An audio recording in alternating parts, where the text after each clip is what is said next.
সংসদ আসলে যেমনটা হওয়া উচিত তেমনটা আমরা পাচ্ছি না বিরোধী দলের কাছে। বিরোধী দল মনে করেন শুধু তাদের চাওয়া পাওয়ার জন্য সংসদ, জাতীয় সংসদ। সেই জায়গা থেকে স্পষ্ট হলো হাসনাত আব্দুল্লাহ এমপিদের জন্য বসার জায়গা চাইলেন, তার পরক্ষণই যখন বসার সুযোগ দেওয়া হলো তখন হাসনাত আব্দুল্লাহ গাড়ি চাইলেন যে তারা ভাড়া গাড়ি চালান।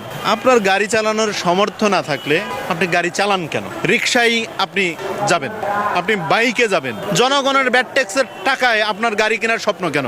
নির্বাচনের আগে তো আপনারা ঘটা করে ঘোষণা দিয়ে বলেছিলেন যে আপনারা নির্বাচিত হলে কোনো সুযোগ সুবিধা নেবেন না, আপনারা ফ্ল্যাট নেবেন না, গাড়ি নেবেন না, কিচ্ছু নেবেন না। তাহলে এখন আপনাদের এত গাড়ি ঘোড়ার কেন প্রয়োজন? বাস্তবতা হলো বিরোধী দল মুখে বলে এক কথা, কাজে তারা ভিন্ন কথা। সকালে যে কথা বলে বিকালে সেটা অস্বীকার করে। যখনই তাদের মন চায় তখন তারা কথা পরিবর্তন করতে পারে। কাজে বলাই যায় মিথ্যা কথা বলা তাদের একটা রুটিন কাজে পরিণত হয়েছে। বিশেষ করে জামাতের আমির থেকে শুরু করে নিচের যত পর্যায়ের নেতাকর্মী আছে সকলের চরিত্র এক এবং অভিন্ন।